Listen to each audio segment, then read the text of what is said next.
అండి, నేను నిసా మేడంని. సో సీటెట్ ఇంగ్లీష్ పెడగాగికి సంబంధించి 15 out of 15 మనం స్కోర్ చేసుకోవాలంటే ఏ టాపిక్స్ అనేవి చదవాలి అనేది మనం డిస్కస్ చేద్దాం. సో ఈ నోట్స్ పీడిఎఫ్ అనేది లింక్ మీకు డిస్క్రిప్షన్లో ఉంది, డౌన్లోడ్ చేసుకోండి. వాట్సాప్ టెలిగ్రామ్ గ్రూప్లో కూడా షేర్ చేస్తాను. ఓకే, చూడండి, ఇక్కడ మనకి ఇంగ్లీష్ పెడగాగికి సంబంధించి ఒక మెగా రివిజన్లా మీకు యూజ్ అవుతుంది. ఓకే, మనకి ఇక్కడ ఇంగ్లీష్ పెడగాగిలో మెయిన్గా మనకి మీరు ఫోకస్ చేయాల్సిన టాపిక్స్ ఎన్ని ఉన్నాయంటే 10 టాపిక్స్ ఉన్నాయి. ఎన్ని టాపిక్స్ ఉన్నాయి? 10 టాపిక్స్ ఉన్నాయి. సో అందులో ఫస్ట్ వచ్చేసరికి ఎక్విషన్ లెర్నింగ్, దీనికి సంబంధించి డీటెయిల్గా డిస్కస్ చేద్దాం మనం. సో LSW అలాగే ప్రిన్సిపల్స్ ఆఫ్ లాంగ్వేజ్ టీచింగ్ సంబంధించి ప్రిన్సిపల్స్ ఏ విధంగా ఉన్నాయి. సో ఈ విధంగా methods, approaches, so role of teacher, English class రూమ్లో టీచర్ యొక్క రోల్ ఏంటి, సో ఇంగ్లీష్లో errors, remedial teaching, assessment, so అలాగే మల్టీలింగ్విజం, బైలింగ్విజం అంటే ఏంటి, సో ఇవన్నీ నేను డిస్కస్ చేసుకుంటూ వెళ్తాను. ఓకే, సో అలాగే మనకి independence day, great freedom sale నడుస్తుందండి. మనకి 40% ఆఫ్ మనకి ఇక్కడ చూడండి మీరు. సో మనకి ఇక్కడ ఓజ్వెల్ బుక్స్ సంబంధించి సీటెడ్ పేపర్ 1 పేపర్ 2కి సంబంధించి లింక్స్ అనేవి డిస్క్రిప్షన్లో ఇచ్చాను. సో ఇప్పటికీ టైం ఉంది, మీకు PYQs చాలా మంచిగా మీరు స్కోర్ అయితే చేసుకోవచ్చు. సాల్వ్ చేసిన వెంటనే మీకు ఏంటంటే ఒక ఐడియా వస్తుంది అసలు సీటెట్లో మనకి ఏ విధంగా ఇస్తున్నారు ఏంటి అన్నది. ఓకే, తప్పకుండా చూడండి, చాలా నీట్గా నేను హ్యాండ్ రిటన్కి సంబంధించిన నోట్స్ అనమాట ఇది. సో PPT ప్రిపేర్ చేయడం జరిగింది, చాలా మంచి నోట్స్ అనమాట. మీ ఇక్కడ కనిపించకపోయినా నాకు కమెంట్ చేయొద్దు, మీరు డౌన్లోడ్ చేసుకోండి, చక్కగా జిరాక్స్ ఆప్షన్ తీసుకోండి. ఓకే, సో డిస్కస్ చేస్తాను. ఇక్కడ మనకి ఫస్ట్ నేను మెథడ్స్ అండ్ అప్రోచెస్ డిస్కస్ చేస్తానండి. ఓకే, సో 10 టాపిక్స్ ఉన్నాయి. ఈ 10 టాపిక్స్ కూడా మీరు చదవాలి, ఎగ్జామ్కి వెళ్ళే ముందు మీరు చదివి వెళ్ళండి. సో ఫస్ట్ నేను మీకు మెథడ్స్ డిస్కస్ చేస్తాను, మెథడ్స్ అండ్ అప్రోచెస్. సో చూడండి, ఇక్కడ ఇంగ్లీష్ పెడగాగిలో మనకి మెథడ్స్ అండ్ అప్రోచెస్ అన్న వెంటనే మనకి గుర్తుకొచ్చే మెథడ్స్లో ఫస్ట్ మెథడ్ పేపర్ 1 పేపర్ 2 బోత్కి కూడా యూజ్ అవుతుంది. ఓకే, పేపర్ 1 వాళ్ళకి పేపర్ 2 వాళ్ళకి కూడా బోత్కి యూజ్ అవుతుంది. ఇక్కడ మనకి ఫస్ట్ మెథడ్ వచ్చేసరికి గ్రామర్ ట్రాన్స్లేషన్ మెథడ్. ఏంటి? Grammar translation method. సో మరి గ్రామర్ ట్రాన్స్లేషన్ మెథడ్ అనేది ఏంటి? గ్రామర్ ట్రాన్స్లేషన్ మెథడ్ అనేది మనం ఎక్కడ యూజ్ చేయాలని నేను సింపుల్గా చెప్తాను. చూడండి, ఇక్కడ focus on grammar and rule. ఇక్కడ గ్రామర్ ట్రాన్స్లేషన్ మెథడ్ అనేది ఉంది మనకి, అందులోనే ఉంది ఆ పేరులోనే. సో మనకి ఇక్కడ గ్రామర్ రూల్స్ మీద మనం ఫోకస్ చేస్తాం. ఏంటి? గ్రామర్ ట్రాన్స్లేషన్ మెథడ్ ద్వారా మనం పిల్లలకి ఏం నేర్పుతామండి? గ్రామర్ పార్ట్ అనేది నేర్పించడం జరుగుతుంది. ఇక్కడ ఎక్కువ రీడింగ్కి, రైటింగ్కి ఇంపార్టెన్స్ ఇవ్వడం జరిగింది. మిమ్మల్ని ఇలా కూడా అడుగుతాడు డైరెక్ట్గా, గ్రామర్ని నేర్పడానికి ఏ మెథడ్ యూజ్ చేస్తారంటే రీడింగ్ అండ్ రైటింగ్కి ఇంపార్టెన్స్ ఇచ్చిన మెథడ్ ఏంటి అంటే గ్రామర్ ట్రాన్స్లేషన్ మెథడ్. సో ఈ యొక్క మెరిట్ ఏంటంటే రీడింగ్కి, రైటింగ్కి గుడ్ అనమాట. రీడింగ్ స్కిల్, రైటింగ్ స్కిల్స్ని డెవలప్ చేయడానికి మనకి గ్రామర్ ట్రాన్స్లేషన్ మెథడ్ అనేది చాలా బాగా యూజ్ అవుతుంది. ఓకే, సో అయితే ఇక్కడ మనకి డైరెక్ట్ మెథడ్ అంటే ఏంటంటే teaching by using only the target language. ఇక్కడ ట్రాన్స్లేషన్ అనేది ఏముండదు, జస్ట్ ఇంగ్లీష్లోనే మాట్లాడతాం. ఓకే, గ్రామర్ ట్రాన్స్లేషన్ మెథడ్లో ఏం జరుగుతుందండి? ట్రాన్స్లేషన్ జరుగుతుంది. ఇంగ్లీష్లో ఇప్పుడు నేను మీకు ట్రాన్స్లేట్ చేస్తూ చెప్తున్నాను కదా, ఇంగ్లీష్ వర్డ్స్ని తెలుగులో కావచ్చు, పర్టికులర్గా ఒక లాంగ్వేజ్లో ట్రాన్స్లేట్ చేస్తూ మనం చెప్పచ్చు. బట్ డైరెక్ట్ మెథడ్లో నో ట్రాన్స్లేషన్ మెథడ్, టార్గెట్ లాంగ్వేజ్నే టార్గెట్ చెప్పుకుంటూ వెళ్ళిపోయే మెథడే మనకి డైరెక్ట్ మెథడ్ అనమాట. సో ఇక్కడ నేచురల్ లెర్నింగ్ జరుగుతుంది. ఇక్కడ ఎక్కువగా స్పీకింగ్ని, మళ్ళీ ఇంగ్లీష్లో స్పీక్ చేయడాన్ని, అలాగే లిజనింగ్ని ఎక్కువగా మనకి ఇక్కడ డెవలప్ చేసుకోవచ్చు అనమాట. ఇందులో డైరెక్ట్ మెథడ్లో అనమాట. చూడండి, డైరెక్ట్ మెథడ్ దేనికి యూజ్ చేస్తామండి? లిజనింగ్, స్పీకింగ్ డెవలప్ చేయడానికి. గ్రామర్ ట్రాన్స్లేషన్ మెథడ్ దేనికి యూజ్ చేస్తామండి? రీడింగ్, రైటింగ్ డెవలప్ చేయడానికి. ఓకే, నెక్స్ట్ స్ట్రక్చరల్ అప్రోచ్ అంటే ఏంటంటే based on the idea that language is set of habits, focus on structure and patterns, practice to drills. So పిల్లలకి grammar పార్ట్లో ఉండే ఏవైతే English గ్రామర్లో ఉండే ప్యాటర్న్స్ కావచ్చు, స్ట్రక్చర్స్ కావచ్చు, వాటి మీద ఫోకస్ చేస్తూ మనం పిల్లవాడికి డ్రిల్స్ ఇస్తూ మనం లెసన్స్ని బోధిస్తే అక్కడ మనకి స్ట్రక్చరల్ అప్రోచ్ అనేది యూజ్ అవుతుంది అనమాట.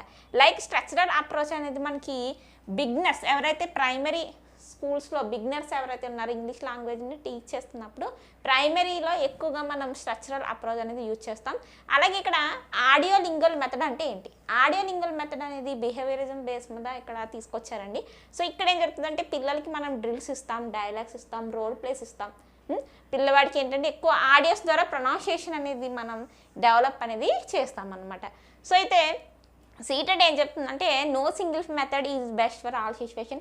సో సిచ్యువేషన్ బట్టి అక్కడ మనం ఆడియోలింగువల్ మెథడ్ యూజ్ చేస్తే మంచిదా, డైరెక్ట్ మెథడ్ యూజ్ చేస్తే మంచిదా, లేదా గ్రామర్ టీచ్ చేస్తున్నప్పుడు గ్రామర్ ట్రాన్స్లేషన్ మెథడ్ యూజ్ చేయడం మంచిదా అన్నది సిచ్యువేషన్ బట్టి మనం ఏం చేయాలి, మనం చూస్ చేసుకోవాల్సి ఉంటుంది. కమ్యూనికేటివ్ అప్రోచ్ అనేది కమ్యూనికేషన్ స్కిల్స్. ఇక్కడ బోత్ 4 కూడా మీకు డైరెక్ట్ బిట్ వస్తుంది.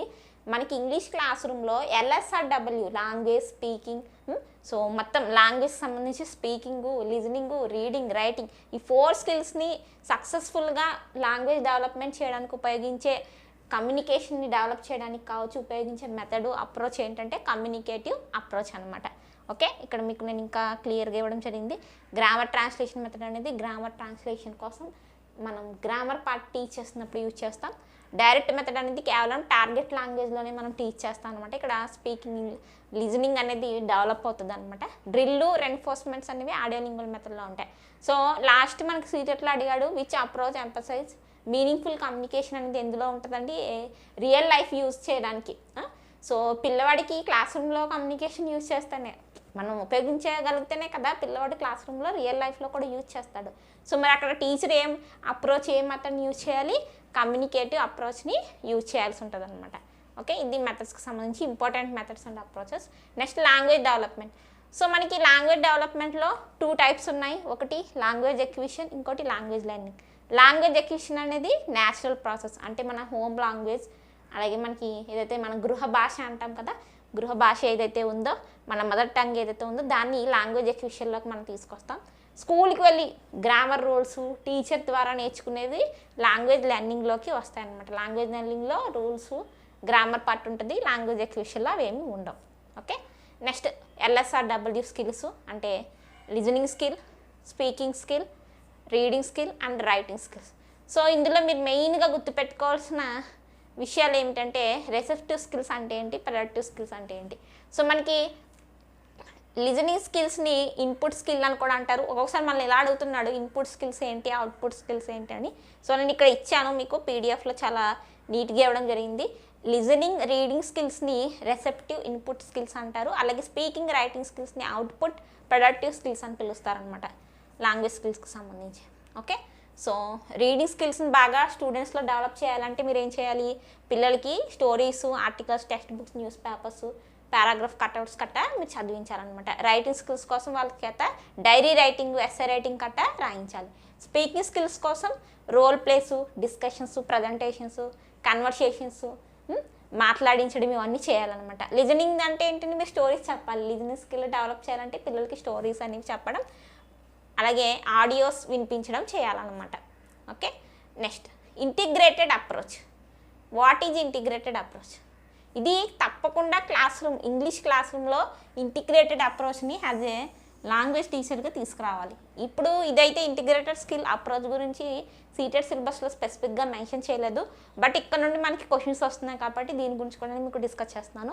ఇక్కడ ఇంటిగ్రేటెడ్ స్కిల్ అప్రోచ్ అంటే ఏంటంటే ఇంగ్లీష్ లాంగ్వేజ్ టీచింగ్లోనే మీరు లిజనింగ్ని, స్పీకింగ్, రీడింగ్, వొకాబులరీ, రైటింగ్ ఎలాగో LSRWని మీరు డెవలప్ చేస్తారు కదా. ఈ 4 స్కిల్స్ తప్పకుండా యాజ్ ఏ టీచర్గా మీరు డెవలప్ చేస్తారు క్లాస్ రూమ్లో. దీంతో పాటుగా వొకాబులరీ, గ్రామర్ పార్ట్ని కూడా కలిపి బోధించడాన్ని ఏంటండి కలిపి ఈ 4తో పాటుగా గ్రామర్ పార్ట్, వొకాబులరీని కూడా ఇంటిగ్రేట్ చేస్తూ బోధించడాన్ని మనకి ఇంటిగ్రేటెడ్ స్కిల్ అప్రోచ్ అంటారనమాట. ఓకే, సో మరి ఇక్కడ వొకాబులరీ డెవలప్ చేయడం కోసం మీరు కార్డ్స్ యూజ్ చేయొచ్చు, వర్డ్ గేమ్స్ యూజ్ చేయొచ్చు, అలాగే పిల్లల చేత ఫజిల్స్ చేయించడం. గ్రామర్ కోసం మీరు గ్రామర్ యాక్టివిటీస్ చేయించాలన్నమాట. నెక్స్ట్ చూడండి బైలింగ్వలిజం, మల్టీలింగ్వలిజం అంటే ఏంటి. సో బైలింగ్వలిజం అంటే ఏంటంటే child speaking Telugu at home and English in the school. So 2 భాషల్ని మాట్లాడడాన్ని బైలింగ్వలిజం అంటారు. అలా కాకుండా 2 కన్నా ఎక్కువగా ఒక 4-5 భాషల్ని మాట్లాడగలడాన్ని ఇక్కడ చూడండి. అదే చైల్డ్ తెలుగు, ఇంగ్లీష్, హిందీ, మలయాళం ఇలా 2 కన్నా ఎక్కువ భాషలు మాట్లాడితే దాన్ని మల్టీలింగ్వలిజం అంటారు. 2 భాషలు మాట్లాడితే దాన్ని బైలింగ్వలిజం అంటారు అనమాట. సో ఏదైనా సరే రోల్ ఆఫ్ టీచర్ ఎలా ఉండాలి, టార్గెట్ లాంగ్వేజ్లోను సందర్భం వచ్చినప్పుడు చెప్పాలి, హోమ్ లాంగ్వేజ్ను కూడా మనం యూజ్ చేయాలి. మీరు ఇంగ్లీష్లోనే ప్రైమరీ లెవెల్లో పిల్లలకైతే అసలు యూజ్ చేయకూడదు. ప్రైమరీ లెవెల్ పిల్లలకి డైరెక్ట్గా మీరు ఇంగ్లీష్ టు ఇంగ్లీష్ చెప్పేస్తే వాళ్ళకి ఏం అర్థం కాదు. హోమ్ లాంగ్వేజ్ని కూడా ఇంపార్టెంట్ ఇవ్వాలండి. L1 మీన్స్ హోమ్ లాంగ్వేజ్, అలాగే L2 మీన్స్ సెకండ్ లాంగ్వేజ్ అయినటువంటి ఇంగ్లీష్ కూడా ఇంపార్టెన్స్ అయితే ఇవ్వాలన్నమాట. Next principles of language teaching. So language టీచింగ్లో మనకి ఎటువంటి ప్రిన్సిపల్స్ ఉన్నాయి? So first known to unknown, not only English teaching అండి, ఏ సబ్జెక్ట్ టీచ్ చేయాలన్నా ముందు మనం పిల్లవాడికి తెలిసిన విషయాల నుండి తెలియని విషయాలకి వెళ్ళాలి. సింపుల్ టు కాంప్లెక్స్, అలాగే కాంక్రీట్ టు అబ్స్ట్రాక్ట్, కంటికి కనిపించే వస్తువుల నుండి కనిపించని వస్తువుల వైపుగా పిల్లవాడిని తీసుకెళ్ళాలి పాఠం చెప్పేటప్పుడు. లెర్నింగ్ బై డూయింగ్, తప్పకుండా యాక్టివిటీస్ చేయించాలి, పిల్లవాడు పార్టిసిపేట్ చేసే విధంగా ఉండాలి, చైల్డ్ సెంటర్డ్గా ఉండాలి. చైల్డ్ సెంటర్డ్ అప్రోచ్ అనేది మీరు తప్పకుండా క్లాస్ రూమ్లో చేయాలన్నమాట, ఉపయోగించాల్సి ఉంటుంది. సో నెక్స్ట్ అసెస్మెంట్ ఇవాల్యుయేషన్కి వస్తే మనకి అబ్జర్వేషన్ ద్వారా పోర్ట్ఫోలియోలు అలాగే టెక్నిక్స్ ఉంటాయి. సో వాటి ద్వారా మనం అసెస్మెంట్ అయితే చేస్తాం అనమాట, సమ్మేటివ్ అండ్ ఫార్మేటివ్ అసెస్మెంట్ గురించి. సో ఇది నెక్స్ట్ ఎర్రర్స్ అండి. ఎక్కువగా మనకి ఇంగ్లీష్ క్లాస్ రూమ్లో పిల్లలు ఎక్కువ ఎర్రర్స్ చేస్తూ ఉంటారు. So steps in error correction అనేది మనకి ఎక్కువ క్వశ్చన్స్ అడుగుతున్నాడు. Steps in error analysis. So ముందు పిల్లవాడి యొక్క ఎర్రర్స్ని మీరు కలెక్ట్ చేయాలి, ఏం రాశాడు, ఓరల్గా ప్రొనౌన్సియేషన్స్ కావచ్చు, రాసినవి కావచ్చు. నెక్స్ట్ ఐడెంటిఫై చేయాలి, ఎందుకు చేస్తున్నాడు అనేది మీరు డిస్క్రిప్ట్ చేసి నెక్స్ట్ ఇవాల్యుయేట్ చేసి మీరు అక్కడ ఎర్రర్స్ కరెక్షన్ చేసిన వెంటనే ఏ టీచింగ్ అందిస్తారు, రెమెడియల్ టీచింగ్ అనేది మీరు పిల్లవాడికి అందించాల్సి ఉంటుంది అనమాట. ఓకే, సో ఇవి వచ్చేసరికి మనకి టాప్ ట్యాగ్ వర్డ్స్ అండి. స్కాఫోల్డింగ్ ఎవరు ఇచ్చారు? వైగోర్స్కి ఇచ్చాడు. స్కాఫోల్డింగ్ గురించి కూడా వైగోర్స్కి థియరీ కూడా మనకి ఇంగ్లీష్ మెథడ్స్లో అడుగుతున్నాడు అప్పుడప్పుడు.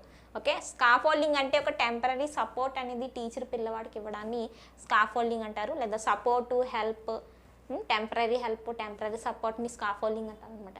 వైగోర్స్కి theory. Zone of proximal development కూడా వైగోర్స్కి ఇచ్చాడు. కన్స్ట్రక్టివిజం అనేది మనకి ఇద్దరు ఇచ్చారు, పియాజే, వైగోర్స్కి. పిల్లలు జ్ఞానాన్ని నిర్మించుకుంటారు, మీరు కూడా నిర్మించాలని చెప్తున్నారు అనమాట వీళ్ళు. నెక్స్ట్ లెర్నర్ సెంటర్డ్ అప్రోచ్ అనేది క్లాస్ రూమ్లో ఉపయోగించాలి. టీచర్ ఎప్పుడు ఫెసిలిటేటర్గా ఉండాలి. కొలాబరేటివ్ లెర్నింగ్ అనేది చేయాలి క్లాస్ రూమ్లో. కమ్యూనికేటివ్ లాంగ్వేజ్ టీచింగ్ అండి, సిఎల్టీ అనేది వెరీ ఇంపార్టెంట్. సిఎల్టీ ద్వారా మీరు పిల్లల్లో 4 స్కిల్స్ని కూడా డెవలప్ చేయొచ్చు. అలాగే కమ్యూనికేటివ్ అనేది కాంపిటెన్స్గా ఉండాలి, వాడు బయట సొసైటీలో కూడా ఉపయోగించే విధంగా ఉండాలన్నమాట. అథ్లెటిక్ మేనర్స్ అంటే న్యూస్ పేపర్స్, బ్లాగ్స్, అలాగే మెన్యూస్ ఉంటాయి కదా, రైల్వే టికెట్స్, వాటిని తీసుకువెళ్ళి మీరు అక్కడ ఉన్న అడ్వర్టైజెస్మెంట్లో ఉండే ఇంగ్లీష్ గ్రామర్ని కూడా వాడికి మీరు రియల్ లైఫ్గా పరిచయం చేయొచ్చు అనమాట స్టూడెంట్కి. ఓకే, సో పిల్లల్లో క్రిటికల్ థింకింగ్ డెవలప్ చేసే విధంగా ఉండాలి. అలాగే ఇక్కడ చూడండి ఎక్స్టెన్సివ్ ఇంటెన్సివ్ రీడింగ్ అంటే ఏంటి?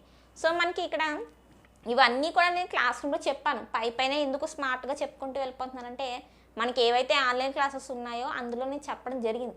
CTET పేపర్ 1 పేపర్ 2 బోత్కి కూడా మనకి చాలా వండర్ఫుల్గా నేను ఆన్లైన్ క్లాసెస్ ప్రొవైడ్ చేస్తున్నాను కదా. సో అందులో ఇవన్నీ ఇన్ఫర్మేషన్ అనేది ఇవ్వడం జరిగింది. సో ఇంటెన్సివ్ రీడింగ్ అంటే ఏంటండి, ఒక లార్జ్ అమౌంట్ని మనం జస్ట్ ఇంటెన్సివ్గా ఒక జాయ్మెంట్, ఏదైనా ఫన్ పర్పస్ కోసం లైక్ స్టోరీ బుక్స్ చదవడం, మ్యాగజైన్ చదవడం, సో అక్కడ మనం చేసే రీడింగ్ని ఎక్స్టెన్సివ్ రీడింగ్ అంటాం. ఇంటెన్సివ్ రీడింగ్ అంటే ఏంటి, డీప్ కాంప్రహెన్షన్ కోసం, డీటెయిల్గా ఒక పారాగ్రాఫ్ని, ఒక గ్రామర్ కోసం దేన్నైనా ఒక బుక్ని చదవడాన్ని ఇంటెన్సివ్ రీడింగ్ అంటాం అనమాట. ఓకే, సో ఇవి ఎర్రర్ అనాలిసిస్, మల్టీలింగ్వేజ్ పై ఉన్నవే మళ్ళీ ఇక్కడ చెప్పడం జరిగింది. సో ఇంక్లూసివ్ క్లాస్ రూమ్ అంటే ఈక్వల్ ఆపర్చునిటీస్ ఫర్ ఆల్ అనమాట. సో ఇది ఈ టాపిక్స్ జస్ట్ మీరు చదువుకుని వెళ్ళండి సరిపోతుంది. అంటే సిలబస్లో ఉన్నవన్నీ కవర్ చేయాలి, బట్ మెయిన్గా మనకి ఎక్కువగా CTET ఇంగ్లీష్ పెడగాగిలో రిపీటెడ్గా అడుగుతున్న టాపిక్స్ ఇవి. ఇక్కడ నుండి మీరు నోట్స్ ప్రిపేర్ చేసుకొని చదవండి. సో ఇంకా ఎవరైనా ఆన్లైన్ క్లాసెస్లో జాయిన్ అయ్యే వాళ్ళు తప్పకుండా జాయిన్ అవ్వండి. అక్కడైతే మీకు ఫుల్ఫిల్గా సిలబస్ బేస్ మీద మీకు క్లాసెస్ అనేవి ఉంటాయి అన్నమాట. So then thank you for watching.